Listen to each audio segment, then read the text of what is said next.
Welcome back to this mini-series on search engine optimization, or SEO for short. My name is Kelly O'Dore and I am the Marketing Director for Bookster Property Management Platform. So in the last episode, I covered what is SEO and what is it used for. Today, I'm going to follow on from this and I'll be looking at SEO best practices with simple tips for helping you get your website visible on the search engine like Google and Bing for the people that you want to be visible for. So in the last video, I suggested 2 tasks for you to consider for your SEO. First, that you always consider your website from the perspective of 2 sides, your guests or your visitors, your people, and the search engines like Google.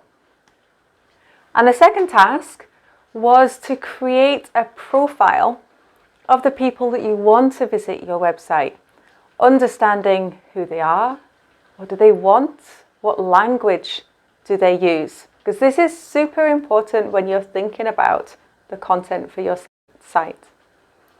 So today I'm going to break down 6 tips to keep in mind when thinking about your SEO. Number 1, create excellent content. Ultimately, your website visitors are the most important people out there. So you need to design your website and keep planning your website with these people in mind. So that means creating content that is appealing and moving visitors smoothly through the buying process. Now, doing this well will stop people from coming to your site and then quickly leaving.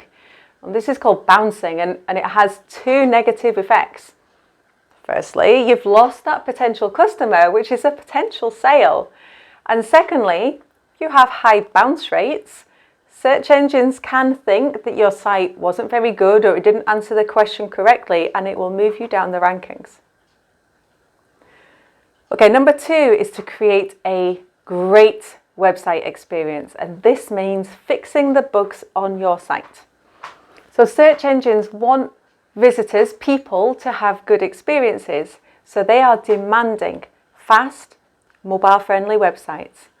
If your site is slow, it doesn't perform well, in particular on mobile or tablets, if it's full of glitches and annoying bits, so it goes slow, then search engines will not rank you well and you will be seen by less people. So if you have a website and you can do it, analyze your website, fix the technical problems. There are loads of really great tools out there for you to check your page speed, check technical difficulties, see what the capabilities are of your website, and I'll post the links to them here. If you don't know, or you're just not confident about this, don't worry. There are lots of professionals who can look at your sites and try and resolve those issues for you. But it is important that you do it. Okay, number 3 is to get people to your website. So Google respects or gives more respect to websites that have lots of visitors and lots of people that visit them and stay on them. So have a think about how you can drive people to your website. Now that's not just a matter of ranking highly in Google. Think about all the other ways that people are going to come to your website. So for example, social media. Does your social media link back to your website? Do the links in your posts link back to specific pages in your website? Because all these social media links are going to help you. Think about your newsletters. When you send newsletters out to your clients, do they link back in? Because people clicking and going to your website from your newsletters is going to be really helpful. Think about your confirmation emails. Once you get a booking, once you are a certain number of days before arrival, having people click on their confirmation emails and go back to your website is telling Google that you have a site which is really informative and really useful, and they will rank you better as a result of that. So think about all these opportunities that you have for directing people to your site. The next point is keywords. So keywords comes down to knowing your potential visitors.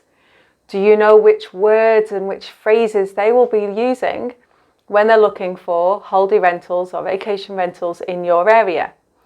Now, there are a number of different ways of doing this, and this is a massive section, but you could start off by looking at your competitors. What do they include?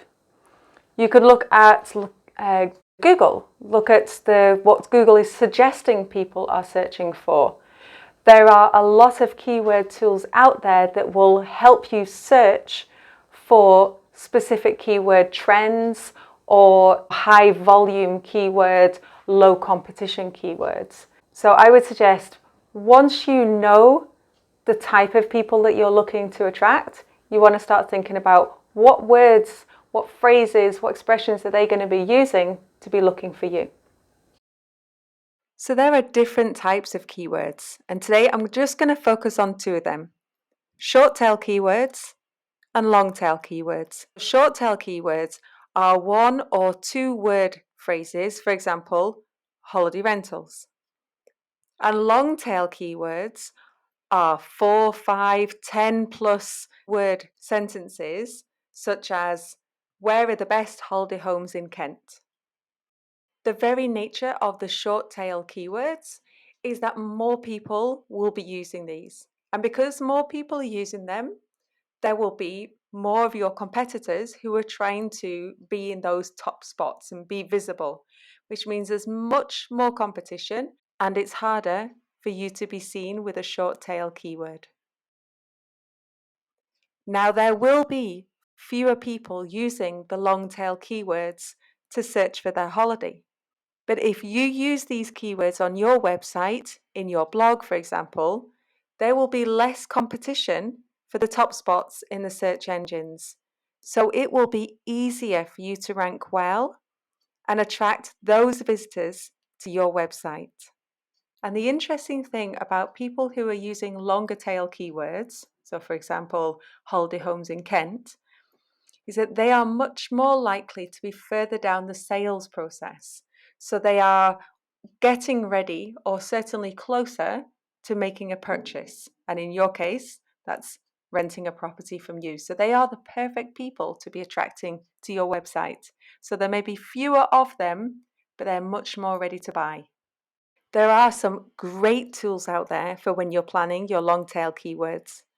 I would also recommend having a look on the search engines because they give you related searches and other suggestions for your keywords which you can try too. Okay, my next section is on backlinks. Now, don't be put off by the terminology. A backlink is nothing complicated. It is a link when someone else puts a link from their website to your website. Now, the key to getting backlinks is actually twofold. Sharing great content that other people want to link to, and also collaborating with partners, with local businesses, with the press, and asking them to put a link to your site. Now, this works in 2 ways, because people who click the link are going to visit your site, and because you've got amazing content, they're going to stay there. But also, the search engines like Google are going to rank you better because they can see that you've got good links coming to your website. So it's really important that you have these backlinks in there. And again, you can use tools, which I'll link to here, which show how many backlinks you've got going to your website. So how many people link to you and what the value of each of these links is worth according to the search engines. Okay, number 6, this is my last one for today, and it's all about metrics. Use your metrics. So choosing a few key metrics and then following them and taking action on them. It's really easy to get overwhelmed by metrics and then not take any action. So by selecting just a few, it will keep you on track and it will give you actions to follow.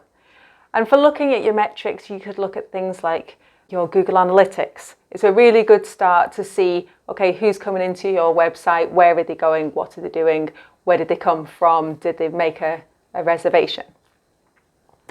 Really simple to track. All you need to do is connect your website to Google Analytics. And again, if you can't do that, find a professional who will be able to add it on for you. Okay, I'm going to stop there now. We've covered some tips there to start you on your journey into SEO. Now, I hope none of them are overly complicated. Please remember, SEO is not a dark art. It is about understanding that search engines like Google and Bing have rules. And by following these rules, your website should be seen more by your potential clients, and therefore you should get more bookings. So I'll be back next time with a short introduction into search engine marketing, or SEM for short. If there is anything that you'd like to cover further or you'd like more details, you are always welcome to get in touch. Okay, I'll see you on the next episode. Thank you.